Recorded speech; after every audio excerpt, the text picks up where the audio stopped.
Well, Janice, first of all, thank you very much for agreeing to do this. It's a treat finally to, even if it is via these complex and mysterious instruments of Zoom, I have a chance to say hello to you. Welcome to this program. Well, hello, Rex. I feel the same way. Okay, this is not personal, but it's a way to kind of enter into the topic. I'm very pleased that you not only studied English, but you were a teacher of English.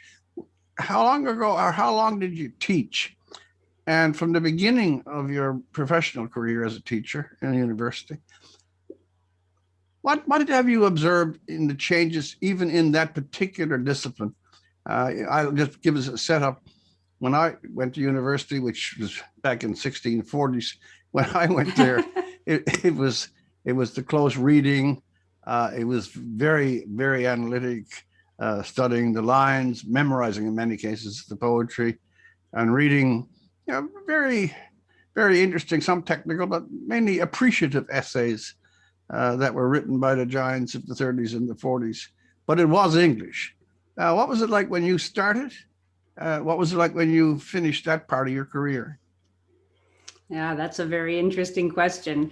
When I started as a student in the 1980s, many of the theoretical approaches that were to take over English studies were just coming in the early 1980s, so that deconstruction and post-structuralism and Marxism as well, and post-colonialism and feminism, those were beginning, and those were, to put it very simply and baldly, exercises in which the text became simply the arena upon which one either played word games. In the case of deconstruction, one talked about how the text could really do nothing other than speak of its own failure to communicate.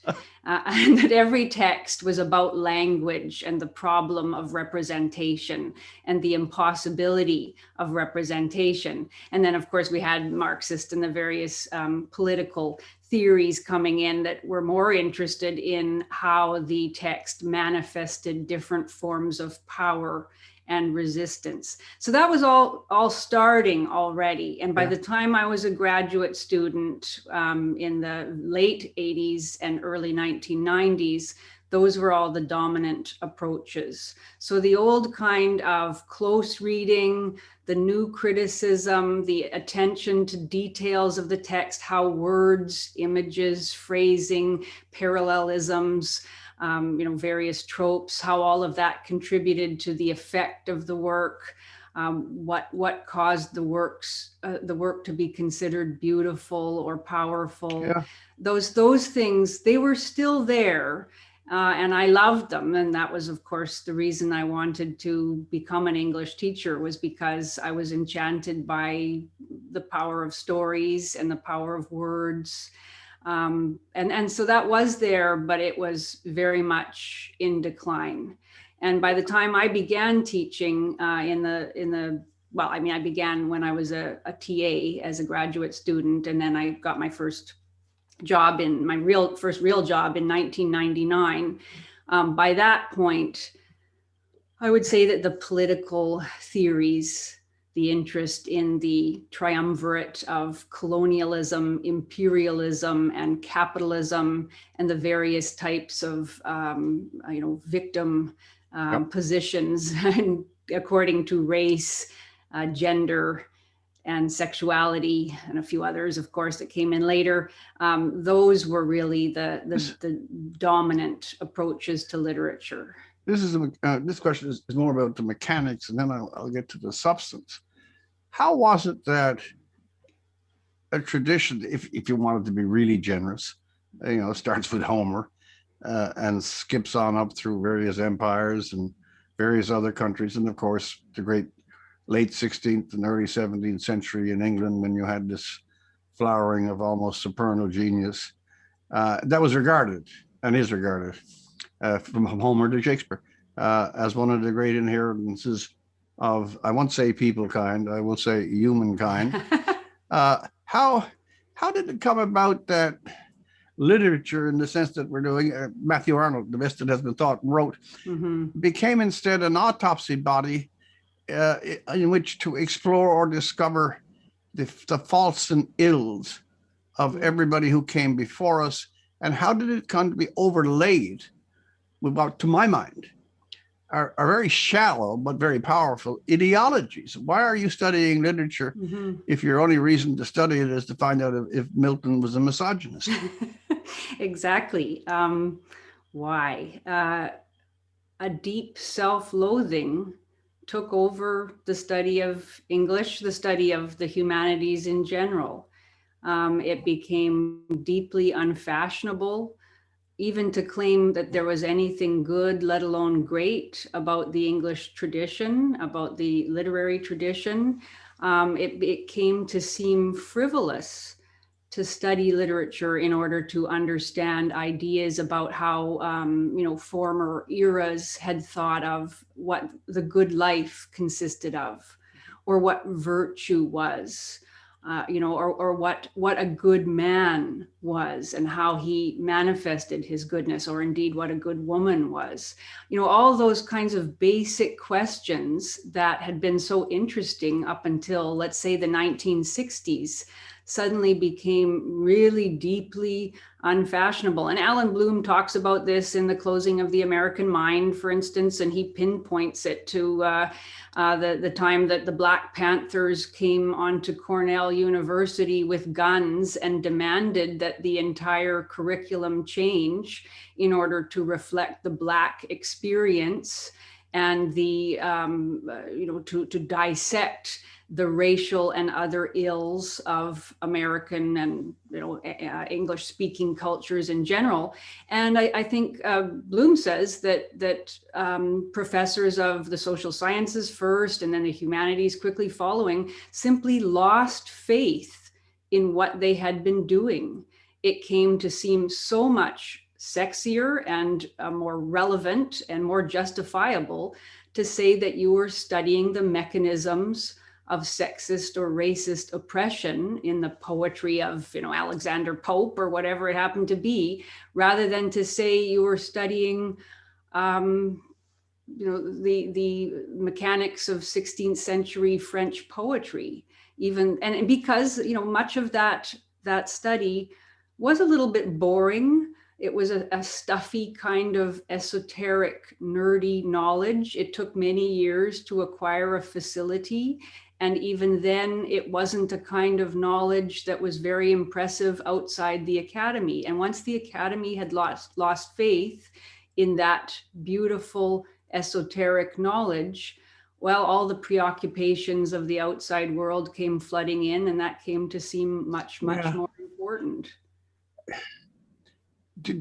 During the course of your career, I'm sure it has. Sure it has. Did you reflect that universities, which if you think of them on the scale at least that I do, I'm still so old-fashioned that I believe they represent an ideal. It may not, no ideal lives in full practice, but they're still an ideal. Of course, yeah. That a study such as, I'm not going to stay at the one because you know it, I know it a little bit. The study of English literature, which is meant to, as Johnson said, the better to enjoy life or the better to endure it. Mm-hmm. It's an accomplishment that enters the personality over time, if one is lucky. It even changes the sensibility. It magnifies our awareness and sensitivities to others. Mm-hmm. It also interprets some of the deepest moments of life, because some poetry is about love, death, and nature. All of these things are sidelined. Yeah. And people are basically going into one-dimensional political courses. Why are they even calling it English anymore? I'm serious. Yeah, well, some departments and programs are actually contemplating changing their names now. So they are right up front admitting that they aren't interested in English literature. And that's been the case for actually some decades. A number of departments now call themselves either literary and cultural studies, or something along those lines, making it clear that the literary is only one amongst a multitude of textual studies in which the entire world becomes a text, and in which advertising or cartoons or graphic novels, what we used to call comic books, or anything, newspaper ads, help wanted ads, whatever it happens to be. All of those are equally interesting fodder for the dissection. Yeah, they're equivalent to a novel by Jane Austen. And the interest, of course, is discovering how, if we read through the lens of gender, race, class, ability, whatever it happens to be, we can find how that text either promotes the dominant discourse or resists the dominant discourse. And so, yes, and if you speak to most professors who are in favor of this kind of thing, they will tell you that the understanding of the world through these various ideological lenses is a far more important thing than reading Jane Austen to understand, how one bears up with dignity and grace and fortitude under an experience of injustice or loneliness or heartbreak. They will say that all of that was just a cover, really, for the assertion of white supremacy, and that the damage that has done is so magnificent, so still present with us today, that the only thing worth studying is how to resist it.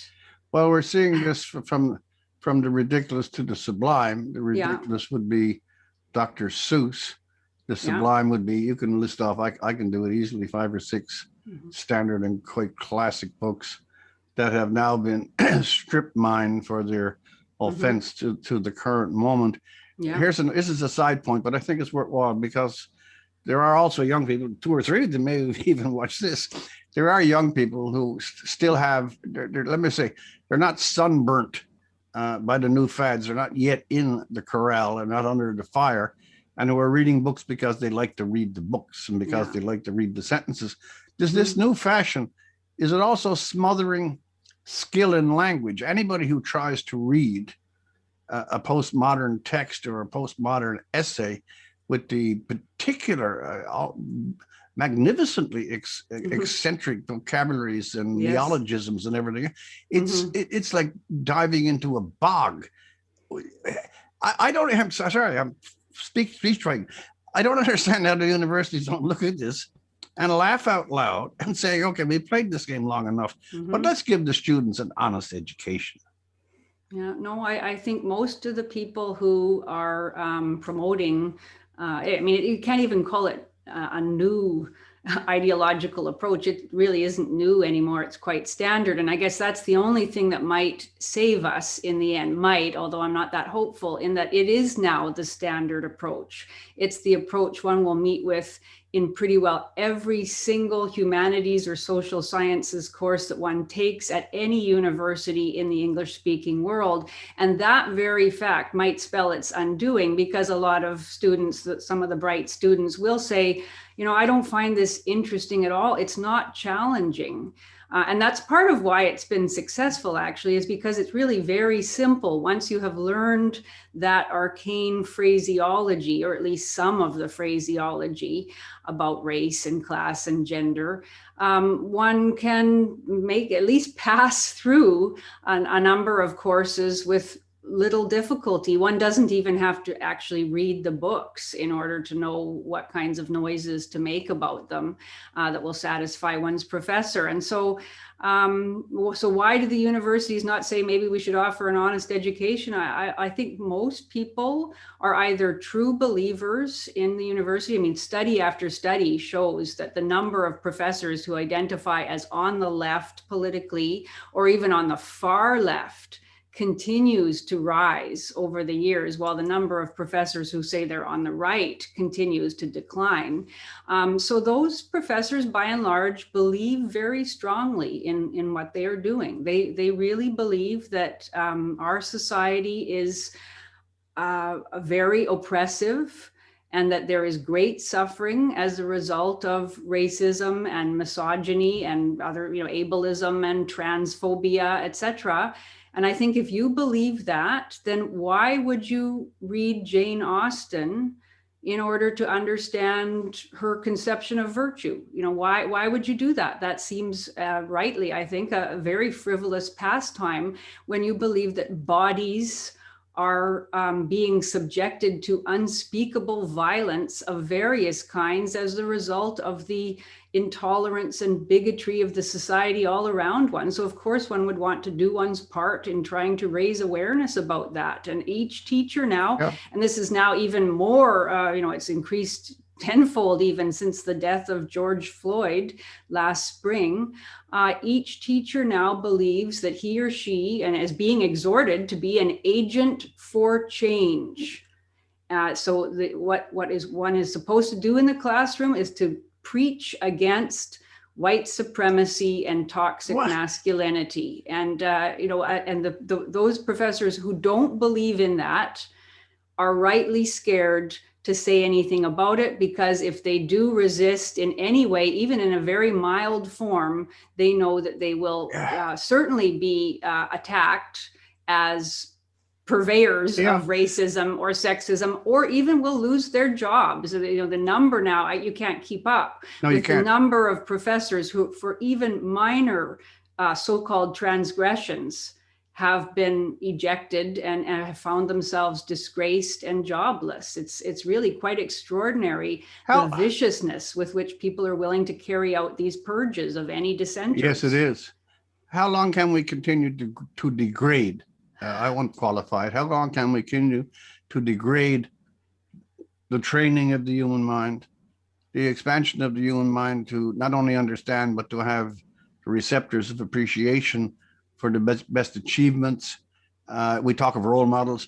If you don't go to literature, if you don't go to music, if you don't go to art and see what has been done and get that flash, I'll never get there.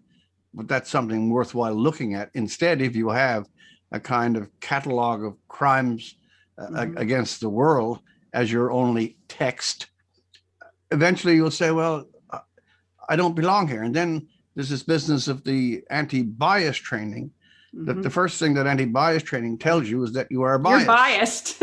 And then, in fact, you can never really get rid of it. You can at least become aware of your bias, but that to deny that you are biased is a proof that you are. That you are biased. Again, it's not a word. It's idiotic, but I read the American journals. I read a lot of the university materials from North American universities.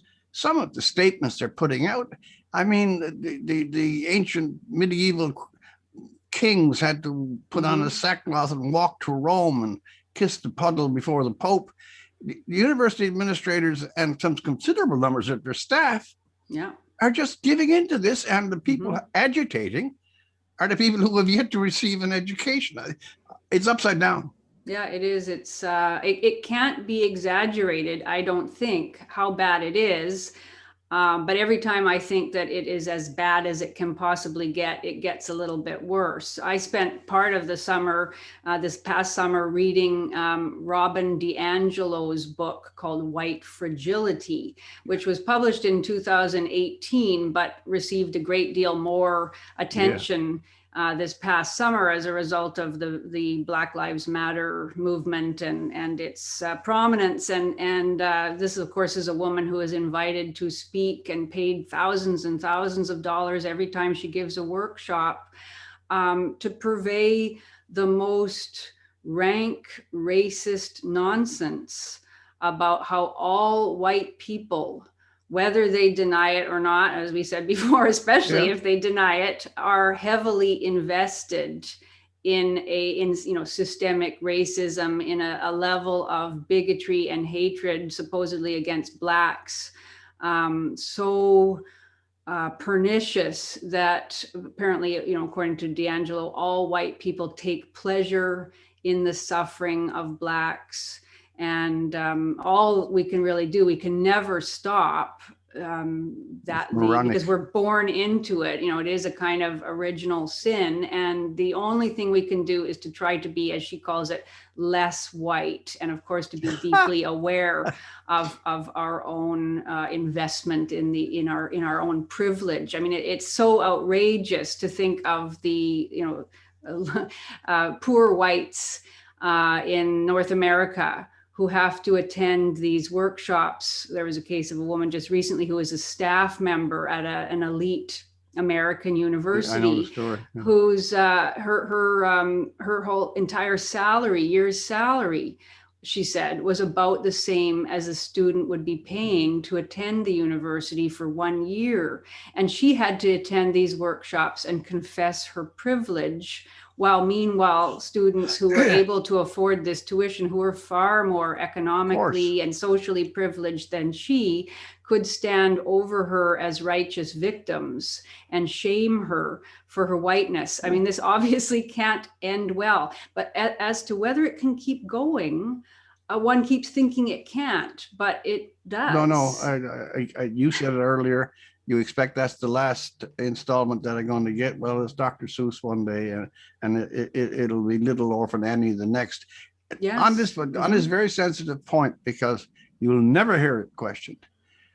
I have, for the last year, 2 years, or whatever it is, been kind of not rocked back because I'm too inflexible to rock. Every time I hear white, the skin color, used as a pejorative, and it always is, you're old white male. Mm-hmm. When did it become permissible to make collective judgments on human beings in a democratic and moral society based on their skin color? I can't get around the paradox that if it went in the other direction, you'll get metaphorically shot, and yet you hear it. And also, by the way, clutches of white people declaiming their own white skin color has not. We've learned this over the centuries. It has nothing to tell you. Yeah, no, I know. Well, it started like everything starts in the academy. And that's the thing that is so worrisome about what's happening at universities today. And it started with what was called critical race theory. Mary Matsuma, Richard Delgado, Kimberly Crenshaw. They began this discussion in the late 1980s, early 1990s. It became a very important part of feminist theory at around the same time. It was called intersectional feminism. I'm sure you know all about it. Yes, and, I certainly do. To my it very early on invaded legal studies. It became called critical race legal theory, which alleges that the legal system's pretense to fairness and objectivity is merely a cover for white supremacy and toxic masculinity. And then, in fact, everything about the legal system as it has developed over the centuries is a way of purveying white supremacy, et cetera, and misogyny. So all of that began in there's a book called Words That Wound that was published, I think, in 1993, which started the idea that the First Amendment was a bad idea because it was a way of enabling hate speech. Yeah. And so way back then, and at the time, it seemed, I think, that these were ideas that were, that all ideas should be discussed in academia. I knew many liberal professors when I was a student who would say things like, well, I don't agree with this particular, let's say, radical feminist or post-colonial theorist, but, I'm interested in hearing them make their argument. Seeing how the thought is worked out. Yes, see how the thought is worked out, debate the thought, see how it could manage to make its case in the marketplace of ideas, which was what academia was supposed to be, at least in part. And so they allowed these people in, and these people got tenured positions at universities all over the country. But once there, those professors were not at all interested in the marketplace of ideas. They weren't interested in saying, I disagree, but I'm, interested in having the debate. They were very interested in canceling those who disagreed and calling them racist and sexist. So they edged out the true liberals and anyone who held a dissenting opinion. And the thing about academia is that nothing, it's the opposite of the casino grounds. What happens in Las Vegas stays in Las Vegas, but what happens in academia never stays in academia, because of course we are creating foot soldiers for these ideologies out of our students, and they get sent out into all the major institutions of the society. They become journalists, they become politicians, they become social workers, they become educators in their turn, they become the new researchers, they become lawyers and judges, and pretty soon we actually see that the crazy ideas that were advanced in the late 1980s and early 1990s are now actually being enacted even in, large corporations and everything. They're being enacted in the newsrooms of the New York Times. Yes, exactly. And they are becoming the daily lived reality that we now have to deal with. And it seems crazy. And to many ordinary people in our society, it is crazy. But these people have effectively taken over every major institution in our culture. There's two or three things. I'm going to stay with this one, then I want to go to you and feminism. How much, I've asked this question of another person, how much longer can Western instruments of intellect, universities and the schools, because they're into it too, how can they continue to play with this particular flame before what precedents we have, because we do exercise our minds, we do train our young people as best we can, we equip them with the full mantle of an entire and a great and an extensive culture. Other states, less prosperous economically, but much more prosperous intellectually, are doing the real work, are doing real education. Yes. They're not being diverted. They're not playing with reality.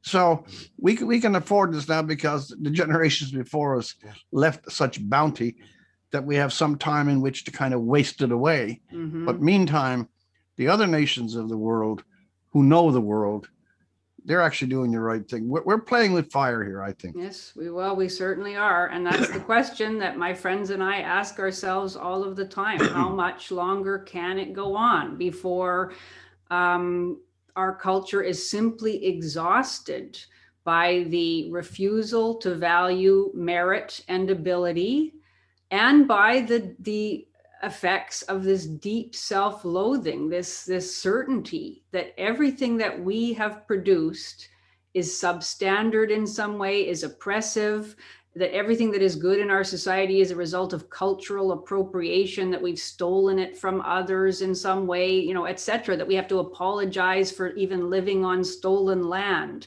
as nearly every university does. Every event begins with a land acknowledgement, so that, we are consumed by various forms of guilt and self-hatred. I don't know how it can go on. And it isn't just confined. I mean, if we were merely going to lose literature, let's say, that would be a massive loss, because of course literature is also the sum of the inheritance, as you said, that we take from those who have gone before us. And there is some really deep wound that we do to ourselves when we cut ourselves off from that, or believe that it is all evil, as we now believe. That's a serious wound to the psyche. But we're not only doing that, we're also, we have the same pernicious ideology about white supremacy and misogyny. It's invading the hard sciences too.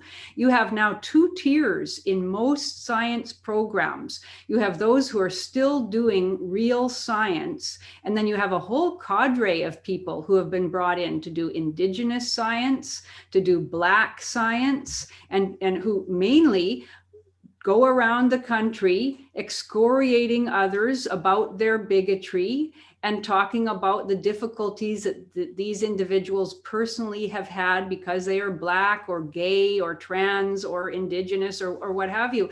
And my friends and I say, how long before the bridges start to collapse and the planes fall from the sky, and we simply can't keep the marvelous technology of our civilization still operating? I think your description is entirely correct. I'll get, because we're going on a bit, I just want to slightly personalize again, nothing domestic. When you were teaching, as you say, you started a student, I believe, in the 80s, and as this thing progressed, I also know, because I think everybody does, that you are not online with the hardline feminists. How were your ideas and even your presence as a distinct or exterior voice on some of these subjects. How was that responded to within the circles of the university? Well, I mean, I think I had a relatively easy time of it. I did have on a couple of occasions student groups attempt to, have me disciplined in some way. This is something that activist students now regularly do whenever they find a professor whom they disagree with. They will write to the president or rally against this person on social media, claiming that that particular professor makes them feel unsafe, or makes the university campus a toxic environment. And I did have a little bit of that, but I was quite fortunate. It didn't really impact me very much. And really, I began my public activism, especially against feminism, fairly late in my career. And I did notice that invitations to speak at conferences, invitations to collaborate on projects started to dry up. I noticed a chilling of the atmosphere in my department as my colleagues became aware of what I believed and what I was saying in public, although they were always very polite to me when we passed in the hall. But if I had been a younger scholar, I would have certainly felt the effect of that. And every professor does who in any way speaks against the orthodoxy. It means that your opportunity for advancement within your university will be severely curtailed if you keep your job, but let's say you manage to keep it. And that many opportunities for publication and for collaborative ventures and for fellowships, the monies that are necessary to support large projects, all of that will dry up. Okay. And and that's just if you're lucky enough not to actually undergo one of these mobbings. I have obviously a fair bit of dealing or traffic with the media, and I have very strong judgments on it as well. I'd like to, for you, someone, I know you've had some lately, but how do you think the great organs of the press, from the town newspaper to the high corridors of CBC and national newscasts, how do you think they're covering these kinds of issues? I sense, this is just to set you up, I sense that on any number of them, they're so far already on the side of the argument that they are making a news item about, that the other dimensions or other implications, everything from immigration to Native affairs to a feminist take on things. Yeah. What's happened to the media that they too have lost their center, and in some cases have lost their stomach, that they know that if they go a little bit against the feminist line, that 3/4 of the newsroom will have a fainting fit. Mm-hmm. Absolutely. I mean, you have editors of major newspapers forced out for minor failures of political correctness. What's gone on in the news media almost exactly parallels what's gone on in academia, as far as I can tell. In almost any controversial subject that one reads about, it's already clear exactly what side you are expected to be on. And, all sorts of, there's so many examples, but for example, I've read recently all sorts of articles about capital punishment and, not about capital punishment, just generally about criminal punishment, and taking the line that women should be kept out of prison. And I read a whole variety of newspaper articles recently about this popular topic in the United States, in the UK and Canada, about why women should be kept out of prison, why it's bad for society for women to be in prison, why most women who are in prison are actually victims, they're abuse victims, they came from deprived backgrounds, they were led into their life of crime, usually by men, or they were forced into their life of crime in various ways.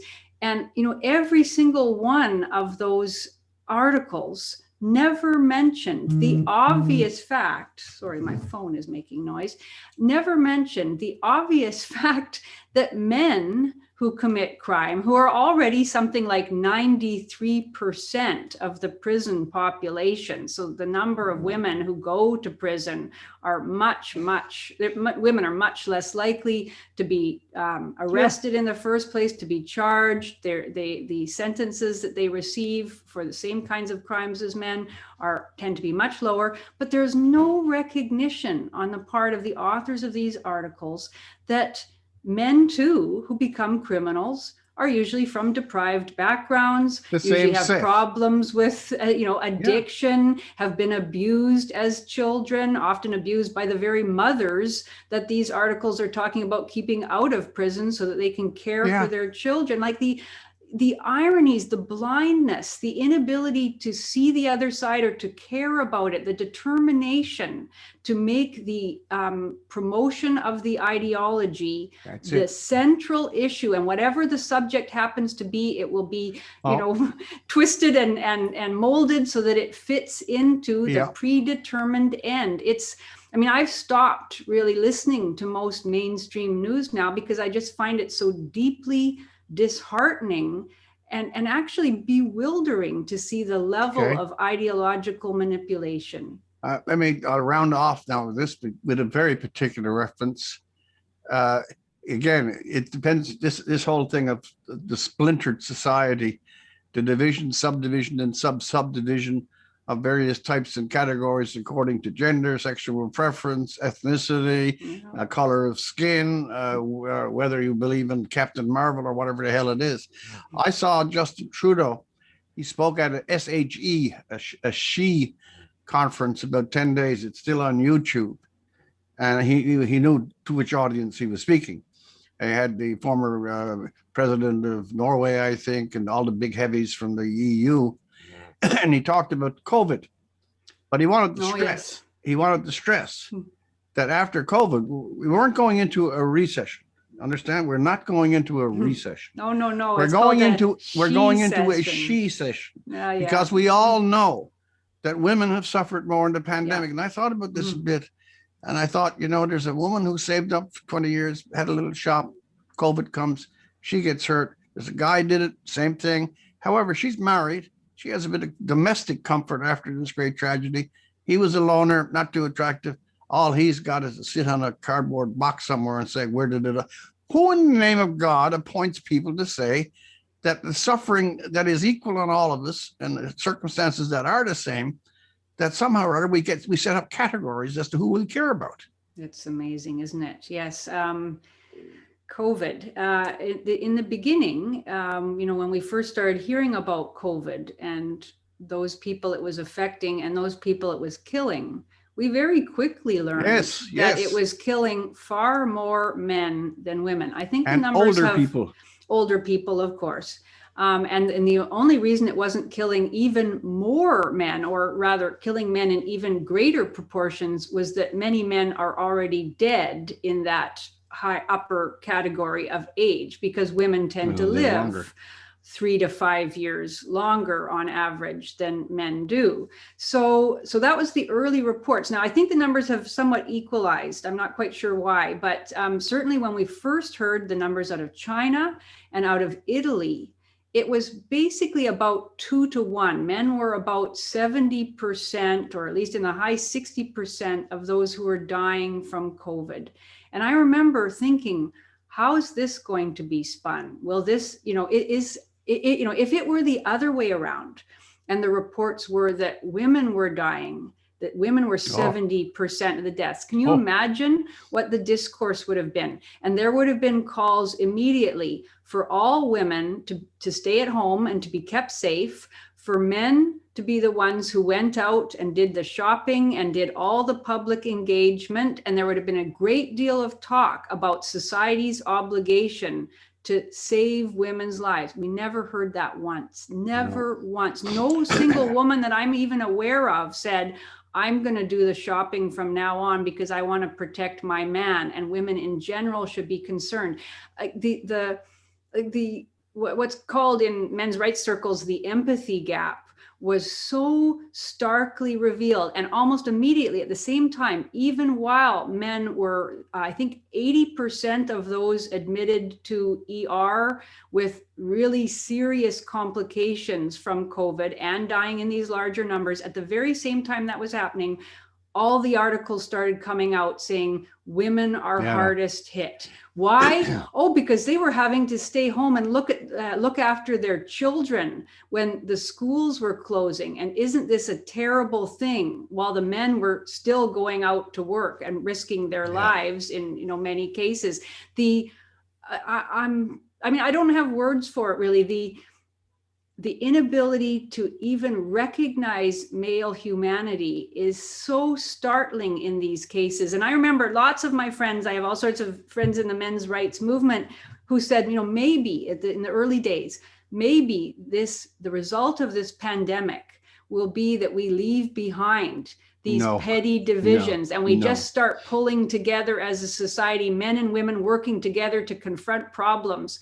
And it never happened. It was right away, nurses are on the front line and we should care about them and we should feel badly because they are being hardest hit. Well, what about the men who are long haul truckers who are having trouble even finding a place to eat or sleep because all the truck stops were closed and the restaurants were all closed in those early days? Like, that was never mentioned, whereas we heard over and over again about nurses and teachers. And in fact, I'm sure that the economic impact, which we're told over and over again, has disproportionately hurt women. Women are predominantly in the public service. The teachers have not lost a paycheck. Many women in positions where they are in public work, they are protected in a way that men who predominate in the private sector, though they have been far harder hit. And we have heard really very little about that, and certainly no gendered analysis. I mean, if we're going to have gendered analysis, I'm not interested in having, but if we're going to have gendered analysis, let's at least have honest gendered analysis about the real impact on men. And also, it matters more when men lose their jobs, because men in many ways are their jobs. Men, as Warren Farrell, a men's rights activist, said, men are often considered in society to be human doings. And when men lose their jobs, they lose their whole identity, their sense of what they bring to their society. That their loss of job often leads to deep depression, substance abuse, and even suicide. Men commit suicide, of course, at 4 to 5 times higher rate than women do. And we never talk about these kinds of things. There is just a deep inability, it seems, to care publicly about men. I only call with one word, and you used it, if I'm counting correctly, twice. It's not the inability, it's the unwillingness, or the deliberate determination to turn attention the other way. This atomization of either wrongs or ills or sufferings. If someone is in a really bad car accident, they've been traumatized, whether they're male or whether they're female. If you're in a university and you've gone in there to acquaint yourself with the riches of the human heritage, and also, by the way, the main thing, to sharpen your own mind, to make it aware of itself, to understand how to argue. But now you go in and you say you end up in some post-colonial molasses. Everywhere it seems that we're degrading our own style, we're degrading our own thought, and in the coverage of politics, which includes sexual politics, feminism, we've bent the bow so hard. I'm not so sure it will come back. In any case, I've kept you as long as I'm sure your patience can extend. I'd love to go on for longer, but thank you very much. Thank you, Janice, very, very much. And if I'll say this even in the broadcast, if David is around, say hello to him. But I do very much appreciate you giving me the time. Well, thank you. I very much enjoyed it.